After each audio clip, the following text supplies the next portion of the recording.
Okay, let's go. Hey WhatsApp guys, কেমন আছো তোমরা? আশা করি সকলেই ভালো আছো। আজকে কথা বলবো ফ্যান্টাস্টিক ফোর মুভির কাহিনী ও কিভাবে তারা চারজন হলো সুপার হিরো। তো শুরু করার আগে অবশ্যই চ্যানেলটিকে সাবস্ক্রাইব করবেন। তাদের জীবন ছিল একদম সাধারণ। একজন ছিলেন বৈজ্ঞানিক, একজন পাইলট, একজন ছিল শক্ত মনের মানুষ, আর একজন ছিল সাহসী এক নারী। কিন্তু এক মহাজাগতিক দুর্ঘটনা বদলে দিল সবকিছু। তারা এখন মানুষ না, তারা হোলড্রিট ফ্যান্টাস্টিক ফোর। পার্ট 1 কাহিনীর শুরু। মহাকাশ গবেষণার এক বিপজ্জনক মিশনে রিড রিসার্চ তার টিম নিয়ে পাড়ি দেয় মহাকাশে। তাদের লক্ষ্য ছিল কসমিক রশ্মি বিশ্লেষণ করা, কিন্তু ভাগ্যের পরিহাসে তারা পড়ে যায় সেই শক্তির ভিতরে। ফিরে আসে পৃথিবীতে, কিন্তু আগের মতো নয়। তাদের শরীর, মন, ক্ষমতা সবকিছুই পরিবর্তন। পার্ট 2 চরিত্রের পরিচয়। Number 1 read research mister fantastic, বিজ্ঞান আর বুদ্ধির মিশেল। রিড এখন নিজের শরীরকে ইচ্ছে মতো লম্বা, মোসার এমনকি রাবারের মতন বানাতে পারে। সে শুধু একজন বিজ্ঞানী নয়, সে দলের লিডার। 2 সুস্ট্র্যাম, অদৃশ্য মহিলা, সুখশালী কিন্তু নরম হৃদয়ের নারী। সে অদৃশ্য হতে পারে, তৈরি করতে পারে শক্তিশালী ফোর্স ফিল্ড। তার ক্ষমতা যতটা মারাত্মক ততটাই নিয়ন্ত্রিত।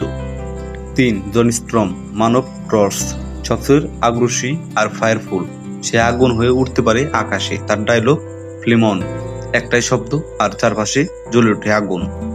4 বেন গ্রিম, পাথরের তৈরি বিশাল শরীর, দেখতে ভয়ঙ্কর হলেও তার হৃদয় অনেক কোমল। সে চায় শুধু আগের মতন সাধারণ জীবন, কিন্তু দুনিয়াকে রক্ষা করাই এখন তার দায়িত্ব। পার্ট 3 প্রথম শত্রু ও প্রথম ধাক্কা। তাদের প্রথম শত্রু ভিক্টর বন ড্রুম, একজন বিজ্ঞানী। সে নিজেই চেয়েছিল মহাশক্তি, কিন্তু ব্যর্থ হয়ে ফিরে আসে প্রতিশোধের আগুন নিয়ে। তার লোহাবদ্ধ মুখ আর বৈজ্ঞানিক যন্ত্রপাতি দিয়ে সে ওঠে ডক্টর ডুম। তার লক্ষ্য ফ্যান্টাস্টিক ফোরকে ধ্বংস করা আর পৃথিবীকে শাসন করা। পার্ট 4 দলগত লড়াই ও বার্তা। ফ্যান্টাস্টিক ফোর শুধু সুপার হিরো না, তারা একটা পরিবার। তাদের ভেতরে দ্বন্দ্ব থাকে, মতভেদ থাকে, কিন্তু যখন পৃথিবীকে বিপদে পড়ে তারা একসাথে লড়ে।